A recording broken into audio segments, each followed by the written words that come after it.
You are strong. And you are smart. You are capable of doing hard things, of doing anything that you want to. I wholeheartedly believe that. And I also believe that it is normal to have cravings that you don't feel able to beat, that feel out of your control, especially cravings for foods that are full of sugar or fat or salt.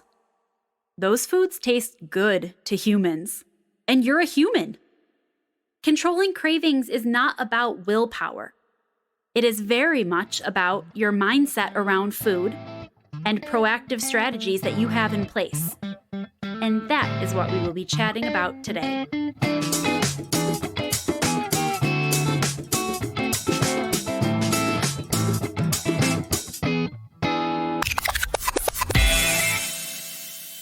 Hey there. Welcome to Be Well with Steph, the podcast, the show for women who know that personal wellness can be an actively pursued goal and who are ready to tackle building healthier daily habits with a little bit of good humor, a little bit of grace, and a lot of coffee. I'm Steph Genko, your holistic nutrition coach and your host, and I'm here to help empower you to create and maintain a healthy lifestyle you love, a lifestyle that gives you the strength, energy, and confidence to go after your wildest dreams.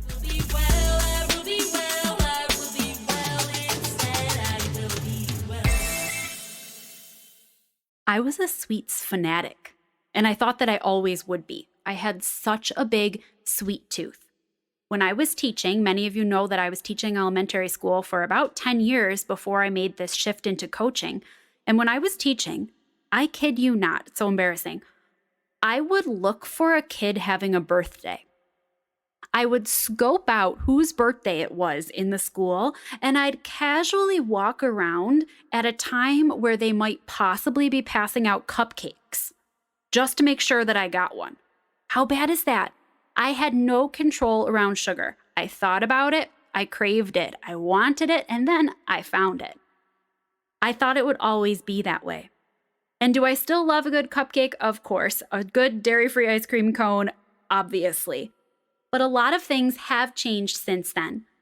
What has changed is the way that I think and feel about my own cravings and the way that I eat proactively that helps me to manage my cravings on a regular basis. So I want to share some of those things with you today, both of those, both the power that is in being proactive and the mindset shifts that might help you on a regular basis.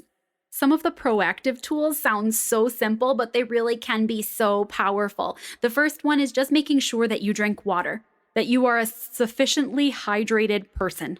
Being sufficiently hydrated helps to manage your hunger, helps to keep your mood boosted, helps to improve your digestion, all that good stuff. But if you are hydrated and thinking clearly, that might help a little bit.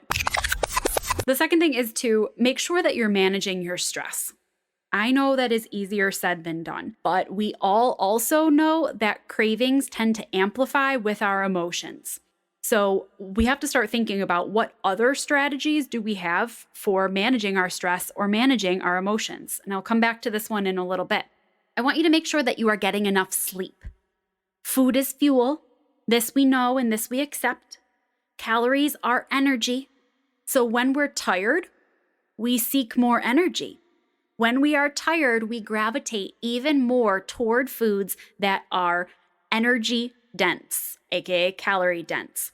So if we are thirsty and tired and stressed out and emotional and hungry, if maybe we haven't had a satisfying meal or a satisfying snack in a while, that's when our cravings start to slip out of control. Am I right? What we eat regularly in our meals matters. We want to make sure that we are eating meals, as always, that contain protein and fiber, healthy fats. These are things that are satisfying to our taste buds and that also leave us feeling full for a more substantial amount of time. We want to make sure we're eating enough. So if we are well-fed, well-hydrated, well-rested, happy-go-lucky humans, of course, at that point, it's going to be much easier to deny our cravings, right? What also matters is when we eat.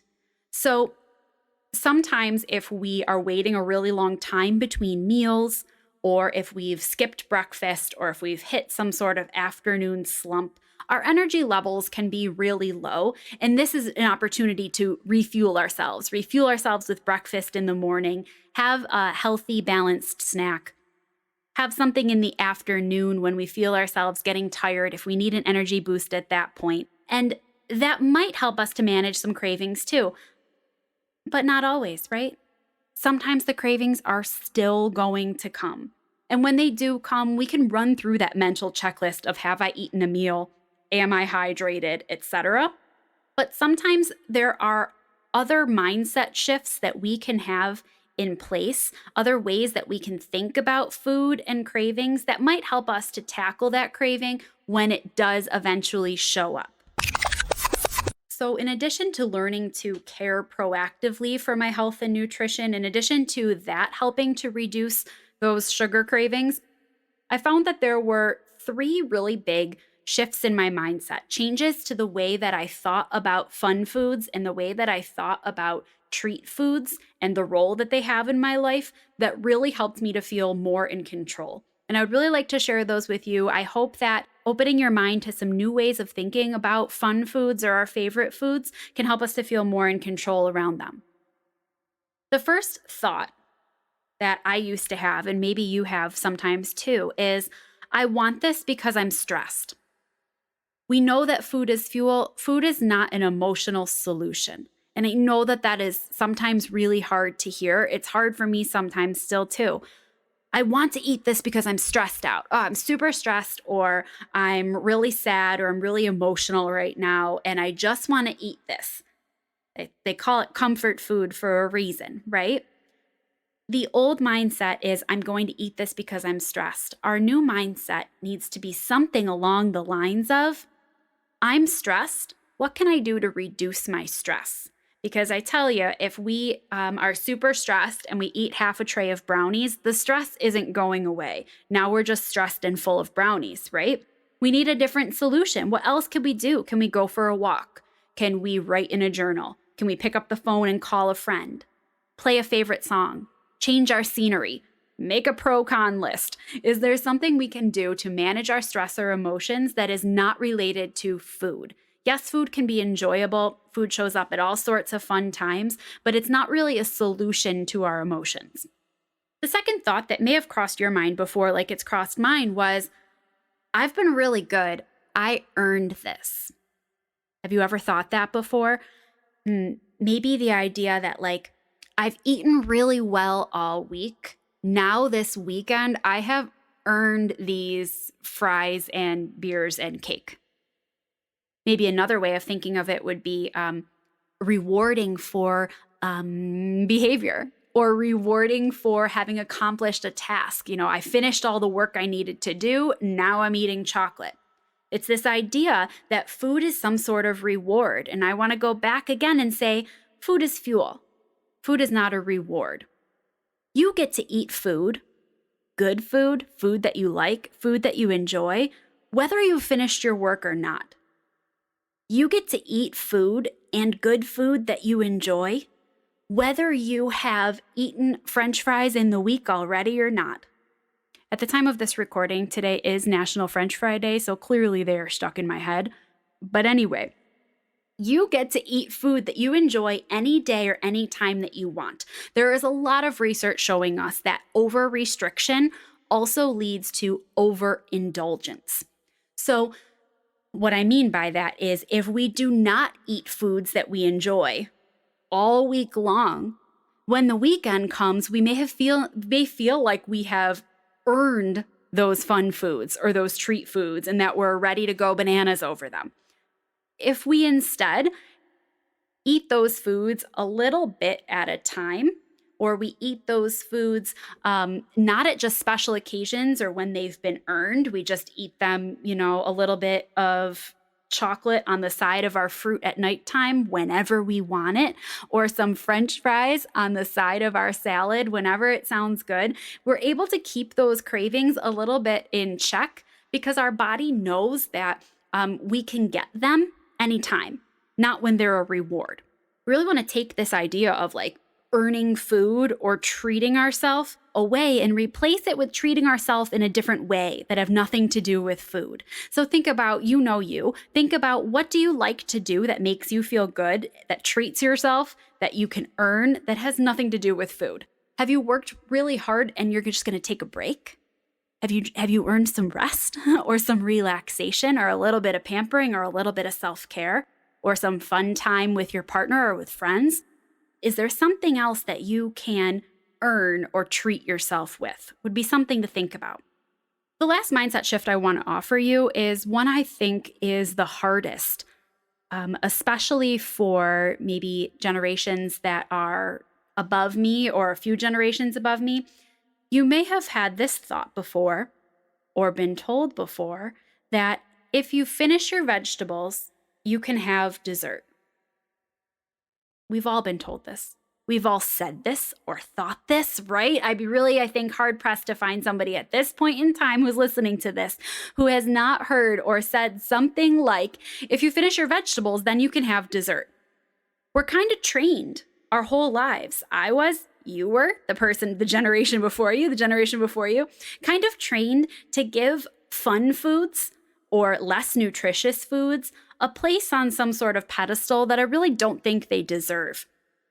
If we can only get to dessert when we finish eating all of our nutritious food, doesn't that put dessert up on a place just out of reach, and nothing else is as good or as admirable or desirable as that dessert up on its pedestal? When we eat fun foods in moderate or reserved amounts, but regularly alongside a meal, before a meal or before a vegetable, it takes a little bit of that forbidden, desired feeling away from them or out of them. And I want you to pause and just take note with yourself right there if that idea makes you uncomfortable. If the idea that you could eat your chocolate alongside your dinner makes you feel a little bit nervous, or if the idea that you are going to eat something sweet before your meal, if you're going to eat French fries on a Tuesday, okay? Take note of that feeling, because maybe you have the mindset that fun foods are supposed to be some sort of reward or some sort of forbidden fruit. That puts them in a place where we want them, right? And instead, if we can take the dessert off the pedestal and put it back among the whole spectrum of food, it takes a little bit of its power away. And then it puts you in control as the person of deciding when you're going to eat that fun food and when you're going to pass on it. And by doing that more regularly, I truthfully believe, and there's also not just my opinion, again, this is not just my opinion, but there's research that really shows that it in a way desensitizes us to that food that we might be usually used to craving. It takes a little bit of its power away. Food is fuel. It can also be fun. It can be delicious. I'm a big foodie and I'm right there with you. You can hear the way that I talk about chocolate and French fries right now, apparently, right? I'm right there with you that food is also fun and delicious. But I truly believe that we don't need to give food a place in the universe that it doesn't deserve. Food is fuel. Food is energy. Food is delicious. And we as humans can make the choices about when we are indulging or engaging in different types of foods and different types of eating patterns. But really, I think what matters is listening to our body, being knowledgeable about what we're putting into our body, and then listening to how our body responds and how it feels when we eat it. And I think that those combinations of truthfully understanding the power of food in our body and then giving our body the space to decide how it feels about that food is the best way to take the control out of the food and give it back to yourself. I talk about this often with my coaching clients. We talk a lot about combating cravings, about managing hunger, about finding enjoyment in food and finding enjoyment in nutritious food on a regular basis. So if you're looking for any kind of that support, those resources, individualized support for your health and wellness journey, I encourage you to go to bewellwithsteph.com/work with me. Book a discovery call. Let's sit down and allow you to share about some of your struggles when it comes to mindset shifts and cravings and building balanced, nutritious food. Share with me your thoughts. I'll share with you what I do as a coach, and we'll see if we might be a good fit for working together and helping you to manage your cravings. Because, my friend, it is not about willpower. You are strong. You are smart. You are capable of doing hard things, of doing anything that you want. We just need to make sure that we have a mindset that encourages us and strategies that support us.